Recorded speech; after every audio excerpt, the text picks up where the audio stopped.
beaucoup marcher sur corps ya Banyamulenge. Azo déclaré guerre contre le Congo. Yo sur mon na pays ni wana na monde que yo refusé ba pesio refuge commis na citoyen ya pays wana ezo senga mabele. Ba senga mabele te. Même foutu eloko na ba tala. Oyebi ba intellectuels congolais. Je me demande pourquoi on peut les appeler intellectuels. Parce que l'intelligence, c'est une connaissance, hein? C'est une faculté de s'adapter à des situations nouvelles. Quand quelqu'un est inadapté, quelqu'un ne s'adapte pas à une situation nouvelle, vous ne pouvez pas l'appeler intellectuel.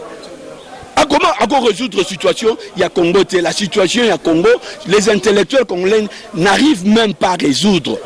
Ils ne savent même pas que ça la diagnostic il y a un problème à Congo.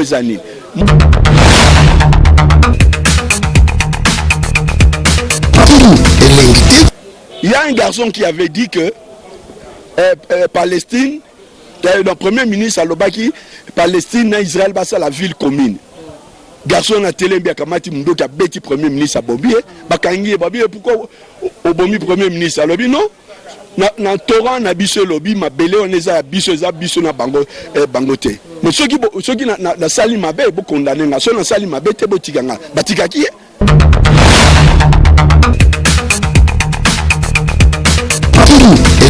Bela. Vous comprenez? Congo bakabino surtout ezakuna. Fatia abundi à la kisi batonyo so abundi à la kisi monde mobima keno ya solo azak grand diplomate.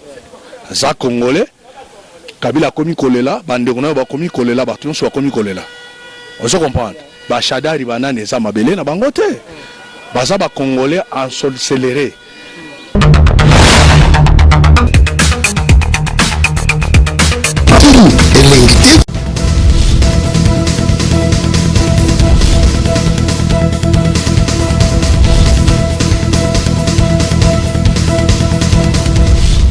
Balobi, abonnez-vous massivement. Kin Elengi TV, Yangonde Makam. Kin Elengi TV. Yannick Wenge, Yonde Makam. Yemotema yoma banzo na ngai. Très bientôt Yannick Wenge. Yannick Vous êtes différent de Réni. Différence c'est de Luambana Satan. Non. Mais quand vous avez ça la biloko l'élection en 2006, Luamba était où? Azaki juriste était. Et tant que comme en 2011, Luamba n'était pas juriste. Azaki n'a pas fonctionné. Mais tant que comme en 2018, Bamkamba sali une élection, Luamba n'était pas là. Mais comment ça? Vous sanctifiez les gens comme ça. Parce que quand on dit le médiocre, hein, moi je vous définis médiocre c'est qui? Un médiocre c'est un moutou amoni makamumabe amoni ango malam. Oya malam amoni ango mabe. Tout ce monde là, les classes politiques congolaises, les a composés na ba médiocre, ils sont incompétents. Vous comprenez? Alors pour tout qu'il y ait bien, nous allons faire une table rase.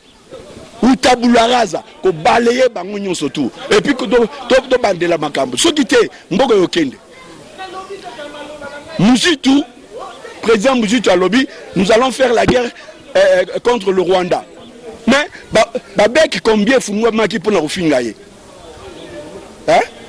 Mais oyo mutu oyo auti koloba awa oyo nani na makambo minembo soki comme nani. Je connais même pas son nom, c'est qui? Oyo alobaki que non, beaucoup marcher sur corps ya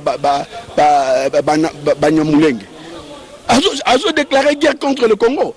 Yo sur mon na pays ni wana na monde que yo refusé ba pesio refuge commis na citoyen il y a pays wana ezo senga mabele. Ba senga mabele te. Même foutu eloko na ba tala. Oyebi ba intellectuels congolais. Je me demande pourquoi on peut les appeler intellectuels. Parce que l'intelligence c'est une connaissance, hein? C'est une faculté de s'adapter à des situations nouvelles. Quand quelqu'un est inadapté, quelqu'un ne s'adapte pas à une situation nouvelle, vous ne pouvez pas l'appeler intellectuel. Comment résoudre la situation? Il y a Congo, la situation il y a Congo, les intellectuels congolais n'arrivent même pas à résoudre.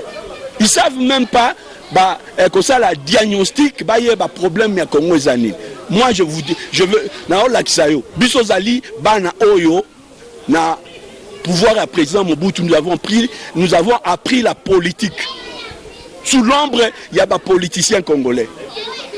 Vous comprenez? Nous avons appris. Et puis, Toyebi qui est nationaliste et qui ne l'est pas. Ce qu'on a dit, Batouana Toko, il s'en va. Merci beaucoup, papa. Ensuite, un message par rapport à les Congolais, la diaspora, les Congolais partout, au Bazuli Bakou et à l'émission.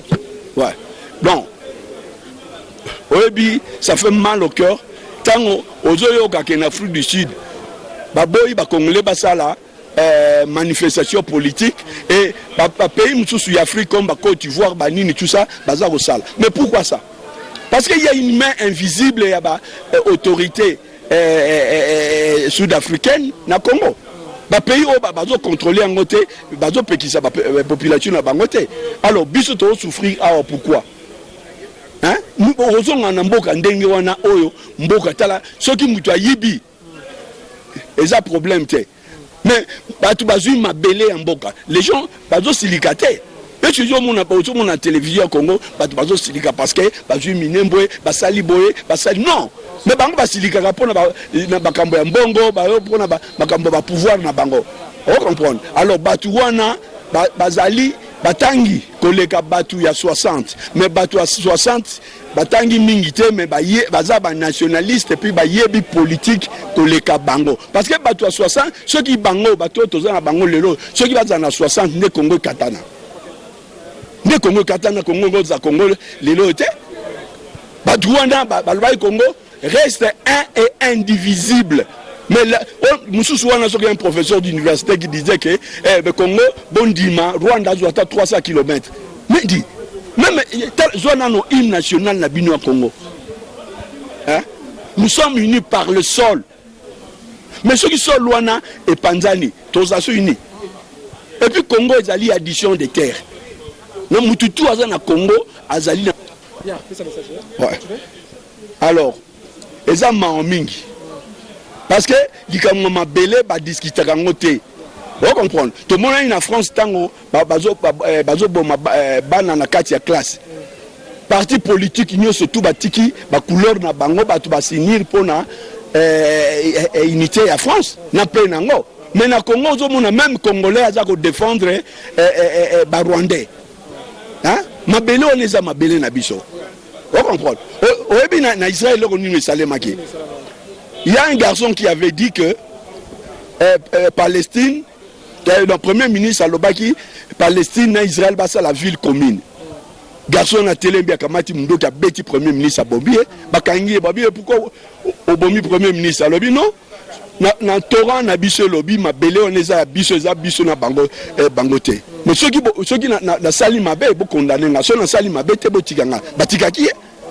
Mais comment vous acceptez que ma belle va opesa ceux qui battent na bino wana ceux qui banya nini bon ma belle va opesa ma belle anan ba pesa mutu ma belle te ceux qui va pesa nationalité ceux qui va pesa sur ma belle.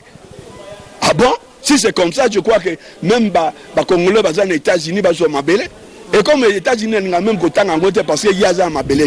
Ce que les États-Unis ont soutenir Batouana c'est parce que lui-même n'a pas de terre. Il n'a pas de terre. Alors, pour soutenir Batou Oyo, le prédateur Oyo, lui il va soutenir. Ok, merci beaucoup. Mesdames, Mesdemoiselles et Messieurs, merci papa pour l'intervention. Mesdames, Mesdemoiselles et Messieurs, comprenez vraiment, nous sommes arrivés à la fin de cette émission. Micro, il y a peuple. Oezaki, présenté par Wabino, Yannick Wenge, Motoaton Akibonzambe, micro et peuple. Émission à peuple pour la peuple. Ton émission est salamia à la Afrique du Sud. Ton romana rotamola cause de la bino ba congolais. Ton romana souka. Ton intervention moko. Ton silisa. Zama. Bonne santé. Ouais, ça va. Minembo kei jozali. Minembo. Ezolinge kende mena kete. Lo ne senga po minembo kende. Mais photo beta ba Rwandais. Photo senga guerre contre Rwanda nde ba banga ba otika soto sengi guerre te donc ya ngwana ba osaka na biso ka ba manipuler biso na Roubert wa déclaration sala ki na Moïse bon so la ni mamba Roubert wana bon avant Roubert wa sala biloko wana do chef de l'état fala pesa accord comme apesa ki accord ya ngwana Roubert wa sala ki so chef de l'état pesa accord te Roubert wa ngo sala te nani azo diriger mboka na biso na muto diriger mboka na biso za Kabila eza Félix te eza Félix te mais mane kilo pamba mwana ba comment Félix te mtawa dirige mboka comment elo ni yo pe biso to mona Félix elo ni la eza Félix te mais preuve ane yango wana gouvernement ezo bimate bazaka tantôt plutôt depuis anomaki banani ba juge tina lelo mouvement moko eza